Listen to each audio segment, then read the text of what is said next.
하나님 감사합니다. 저희들을 거룩한 곳에 불러주시고 하늘이 열리고 땅이 하나 되는 그 비전 앞에 가슴 설레이며 서 있게 하여 주시니 감사를 드립니다. 우리가 하나님께서 일으키시고자 하는 그 묵시를 바라봅니다. 그 묵시에 감동된 자들이 되게 하여 주시옵소서. 그 묵시에 가슴이 뜨거워진 사람들이 되게 하여 주시옵소서. 우리를 성령 한국에 레위 지파와 같은 자리에 세워주셔서 찬양하는 자리, 기도하는 자리, 안내하는 자리, 그곳에 세우심을 감사드립니다.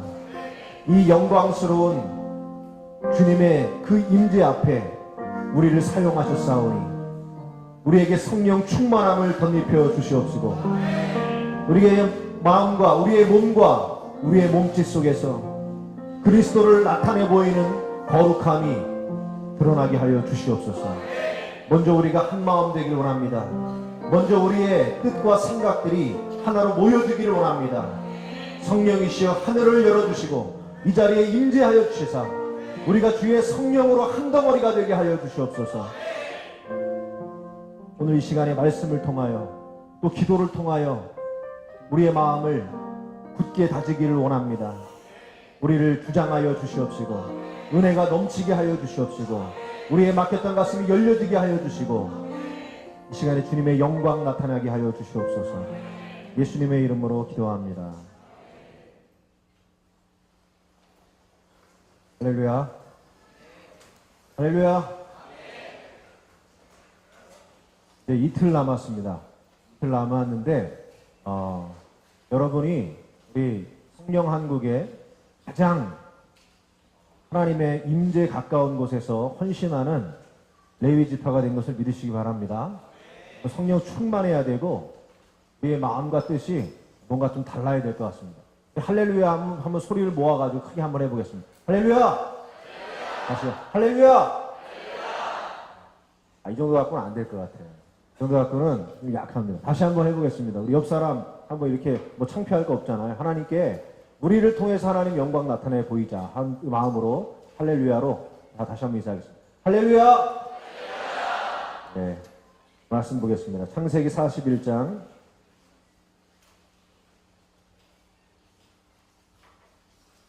창세기 41장 54절부터 57절입니다. 창세기 41장 54절에서 57절 53절부터 보겠습니다. 53절부터 57절까지 한 목소리를 읽겠습니다. 시작. 애굽 땅에 7해 풍년이 그치고 요셉의 말과 같이 7해 흉년이 들기 시작하며 각국에는 기근이 있으나 애굽 온 땅에는 먹을 것이 있더니 애굽 온 땅이 굶주림에 백성이 바로에게 부르짖어 양식을 구하는지라. 바로가 애굽 모든 백성에게 이르되 요셉에게 가서 그가 너희에게 이르는 대로 하라 하니라. 온 지면에 기근이 있음에 요셉이 모든 창고를 열고 애굽 백성에게 팔세. 애굽 땅에 기근이 심하며 각국 백성도 양식을 사려고 애굽으로 들어와 요셉에게 이르렀으니 기근이 온 세상에 심함이었더라. 네, 오늘 여러분과 7년 흉년을 대비하라 이런 말씀으로 은혜를 나누도록 하겠습니다. 이번에 우리가 성령 한국을 준비를 하면서 통일 한국을 바라보고 있는데요. 이것도 뭐냐면 7년의 흉년, 7년의 환란을 대비하는 것과 같은 그러한 일인 줄로 저는 생각을 합니다. 오늘 말씀 여러분이 잘 아시다시피 바로가 꿈을 꿨죠.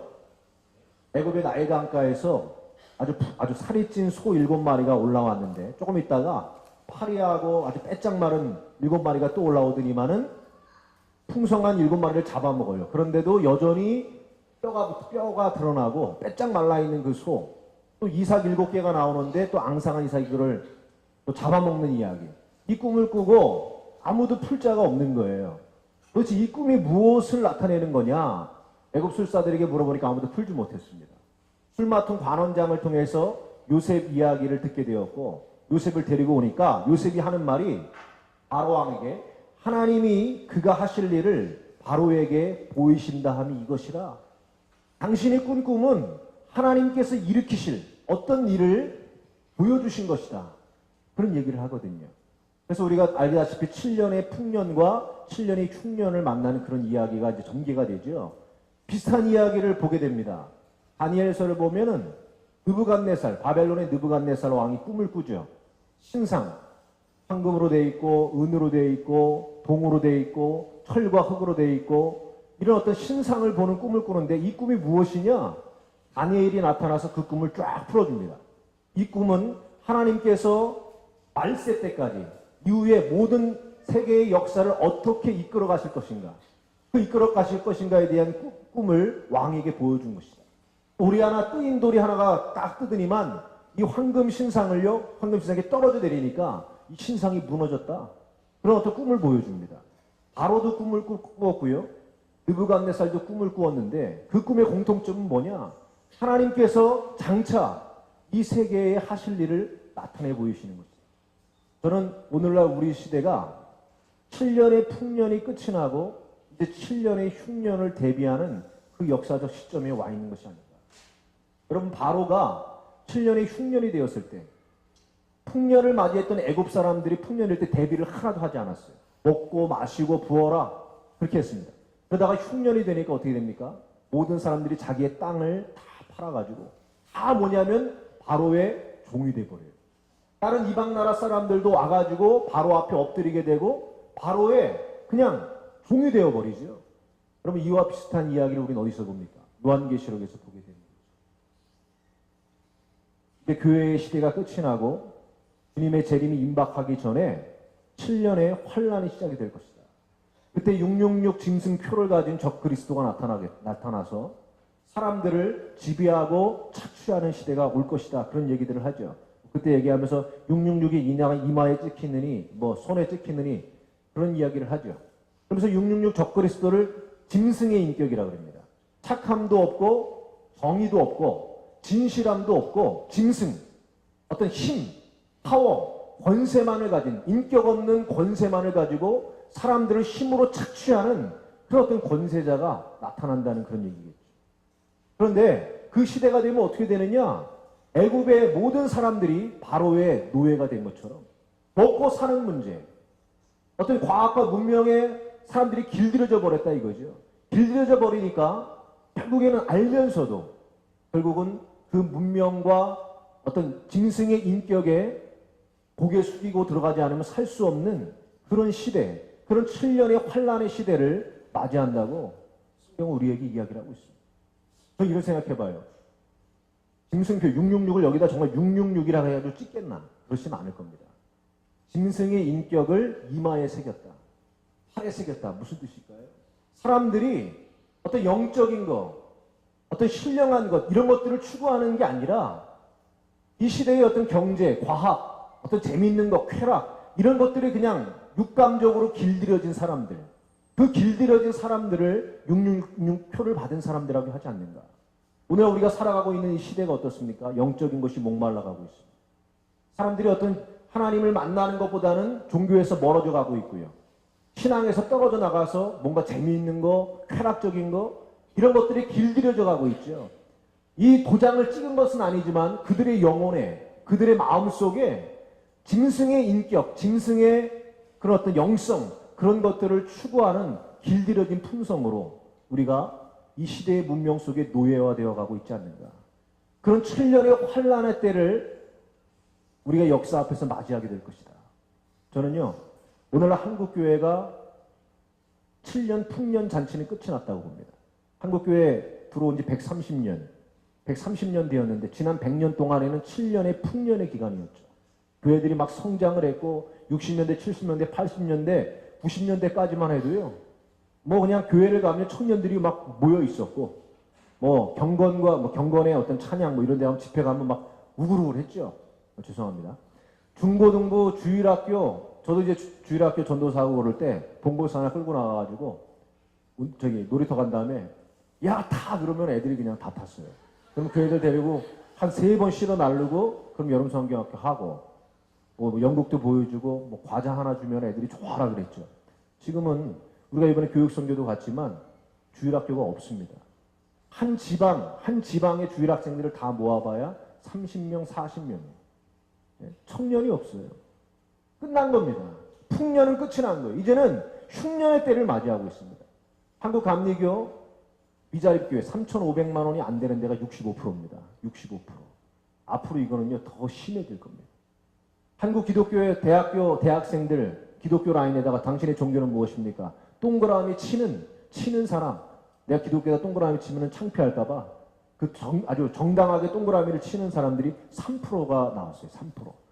그런 시대를 우리가 지금 맞이하고 있습니다. 7년의 흉년의 때를 맞이하는 시대. 이런 시대에 수행 종교가 인기를 끌어요. 뭔가 어떤 인간의 한계를 뛰어넘어서 도덕적 경지, 인간의 욕망을 뛰어넘는 어떤 부처 같은 경지, 수행 종교가 인기가 많고요. 인간을 신으로 신격화한 종교. 얼마 전에 교황도 왔다 갔지만 인간을 신으로서 숭상하는 그런 종교. 뭔가 내 눈으로 어떤 신적인 것을 보고 싶다. 보이지 않는 하나님이 아니라 내 눈앞에 나타난 어떤 신적인 것은 뭐냐. 이런 것들에 사람들이 반응하는 진정한 복음의 진리에는 아주 목마른 시대. 복음의 진리는 흘러나가지 않는, 먹히지 않는 그런 시대. 흉년의 시대를 살아가고 있다는 거죠. 더 심각해질 겁니다. 이 7년 흉년의 때에 대안은 무엇일까요? 우리 시대에 지금 대안은 무엇일까? 여러분, 대안은요, 요셉입니다. 요셉. 요셉이 나타나면요, 7년의 흉년이 해결이 되는 거예요. 이 시대에 요셉이라는 인물이 있는가, 요셉이라는 인물이 없는가. 이거에 따라서 7년의 흉년이 하나의 대비가 되고 하나의 축복이 됩니다. 요셉이 나타나니까요, 모든 사람들이 먹을 양식을 얻게 돼요. 요셉이 나타나니까 갈라지고 분열되었던 이스라엘의 야곱의 형제들이 화목해가지고 하나가 돼요. 남과 북이 지금 우리가 나눠져서 둘이 갈라져 있지만 요셉 같은 인물이 나타날 때 어떻게 되냐? 하늘이 열리고 땅이 하나 되는 그런 역사가 나타난다는 거죠. 그렇다면 우리 물어야 되는 거예요. 이 시대에 요셉은 누구인가?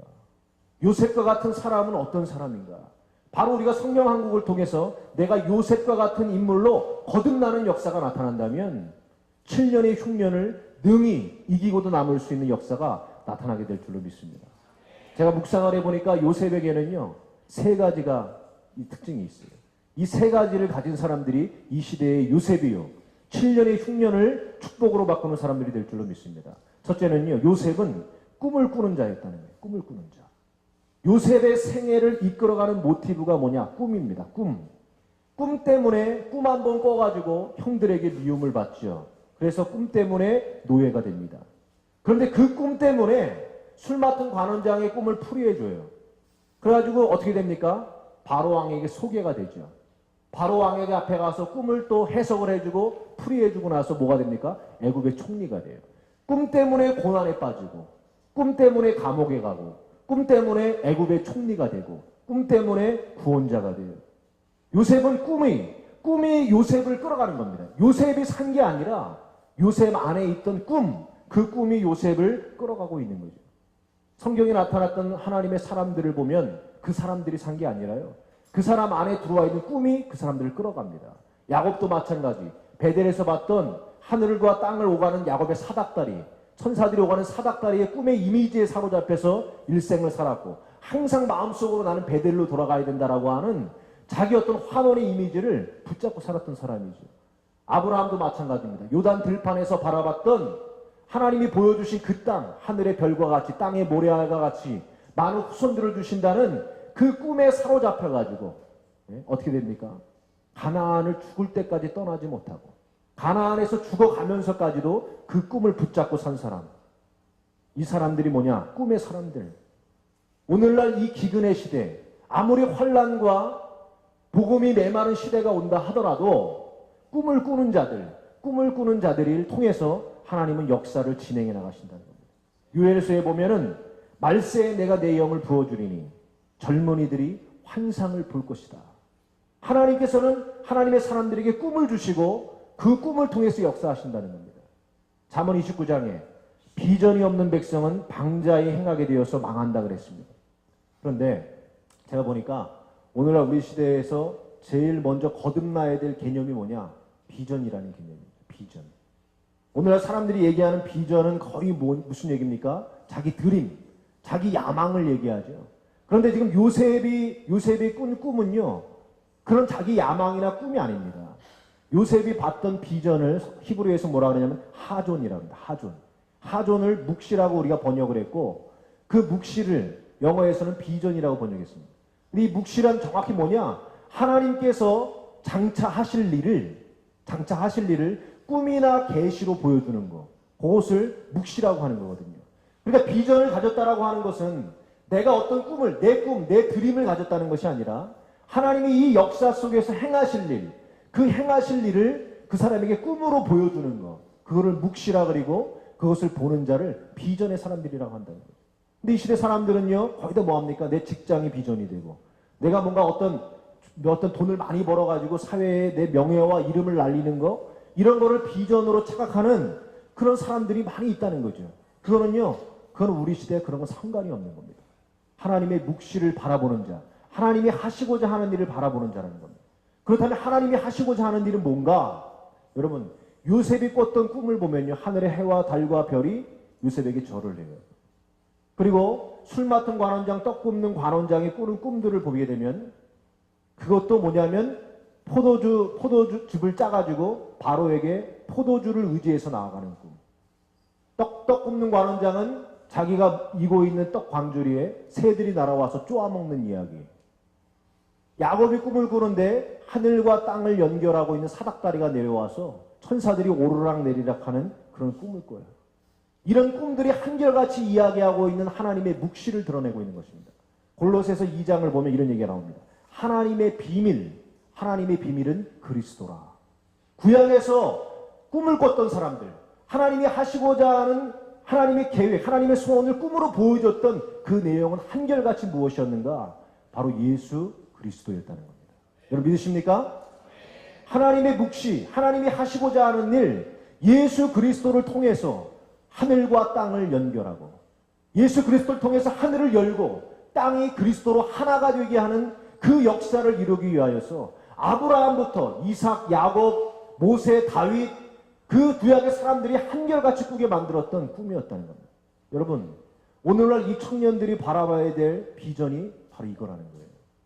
돈 얼마나 많이 벌고 얼마나 잘 살고 내가 얼마나 인기 끄느냐, 이런 어떤 허황된 꿈을 바라보는 자들이 아니라 예수 그리스도를 통해서 하늘이 열리고 이미 열렸습니다. 그 열린 하늘로 그리스도로 남과 북이 하나가 되는 그 역사적 비전 앞에 우리가 서 있다는 이 역사적 자각, 이 비전의 자각이 이번에 성령 한국을 통해서 이루어지시기를 주의 이름으로 축원합니다. 두 번째는요, 요셉은요, 꿈의 전달자이고 꿈의 풀이자이고 꿈의 성취자입니다. 자, 첫 번째 요셉이 꿈을 꾸는데 하늘의 해와 달이 나한테 절하더이다. 꿈을 그냥 얘기하는 정도예요. 꿈을 전달해줘요. 그 다음에 감옥에 가가지고 술 맡은 관원장하고 떡 굽는 관원장의 꿈 얘기를 들어요. 그 다음에 꿈 얘기를 뭐냐면 꿈을 풀이를 해줘요. 처음에는 꿈을 그냥 전달하는 자였는데 두 번째라고 하니까 꿈을 풀이해주는 데까지 갑니다. 그 다음에 바로 앞에 가더니면 어떻게 합니까? 꿈을 듣고 꿈을 풀이해준 다음에 그 꿈에 대한 대안까지 내놓고 그 꿈을 성취케 하는 성취자까지 나아가요. 요셉은 단순히 꿈에 이끌려간 사람이 아니라 꿈의 전진, 꿈을 해석하고 꿈을 풀이하고 꿈을 성취하는 데까지 나아가는 사람, 이런 사람이었다는 거죠. 오늘날 예수 그리스도를 통해서 하늘이 열리고 땅이 하나 되는 것이 하나님의 비전이라고 한다면, 이것을 보는 자가 된다고 한다면 더 중요한 것은 뭐겠습니까? 그 꿈을 이 시대에는 성취할 수 있는 청년들이 이 땅에 나타나야 된다는 겁니다. 꿈을 성취하는 자. 여러분, 요셉이 꿈을 어떻게 성취했습니까? 요셉이 꿈을 성취하는 과정은요, 딱 하나예요. 뭐냐? 요셉은요, 사람들을 감동시켰습니다. 보디발을 감동시켰어요. 아내 때문에 감옥에 가죠. 술 맡은 관원장, 떡 굽는 관원장이 올 때 보디발이 술 맡은 관원장, 떡 굽는 관원장의 수종을 들게 해요. 그러니까 자기 아내랑 겁탈할 뻔한 이거라고 믿질 않았다는 거예요. 끊임없이 보디발을 감동시켰습니다. 그리고 감옥의 간수들까지 감동시켜버렸어요. 술 맡은 관원장을 만나니까 그 사람들 감동시켜버려요. 바로 왕 앞에까지 갔는데 바로 왕도 감동돼버려요. 애굽의 모든 사람들이 감동받습니다. 마침내는 야곱을 죽이려고 했던 형들도 요셉한테 찾아와요. 형들도 다 감동해버려요. 아버지 야곱도입니다. 아버지 야곱도 요셉에게 감동되어버려요. 요셉의 꿈을 성취하는 방식은 무엇이었는가? 단순히 어떤 자기의 잘남, 어떤 경영적인 마인드를 가지고 잘 경영한 것만이 아니라 주변에 있는 사람들을 끊임없이 감동시켜 나가는 역사. 여러분, 오늘날 우리가 왜 예수 그리스도를 통해 세상을 하나 되게 하는 이 비전을 성취하지 못할까요? 복음의 진리는 알고 있는데 세상 사람들을 우리는 감동시키지 못하고 있다는 거죠. 전혀 감동이 되지 않으니까 그 복음의 딱딱한 진리에 대해서 신뢰가 가지 않는다는 겁니다. 그렇다면 어떻게 해야 세상을 감동시킬 수 있는 사람이 될 수 있는가? 오늘 창세기 41장 38절을 이런 말이 나와 있습니다. 제가 읽어드리겠습니다. 바로가 그의 신하들에게 이르되 이와 같이 하나님의 영에 감동된 사람을 우리가 어찌 찾을 수 있으리요? 하나님의 영에 감동된 자. 누가 사람들을 감동시키느냐? 하나님의 영에 감동되어 있는 사람들. 여러분, 이번 성령 한국을 통해서 우리가 예수 그리스도를 통해 이 땅을 하나 되게 하는 역사를 성취하려고 하는 사람이 된다고 한다면 먼저 우리가 하나님의 영에 감동된 사람들이 되어야 될 줄로 믿습니다. 그럼 하나님의 영에 감동된 자가 되려면 어떻게 해야 되느냐? 여러분, 제자와 사도의 차이가 뭡니까? 제자와 사도의 차이. 제자는 배우는 자요, 사도는 전하는 자죠. 그죠? 근데 예수님의 사도행전에 가면 제자들이 뭘로 변신합니까? 사도가 되죠. 사도가 돼요. 그때부터는 성령에 감동된 자들이에요.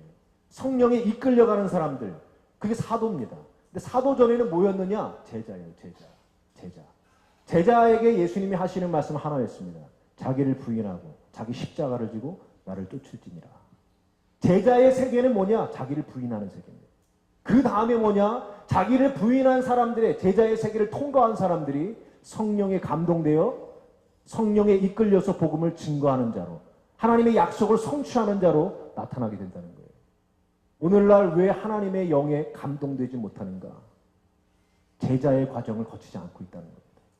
자기를 부인하는 과정이 우리에게 약하다는 거죠.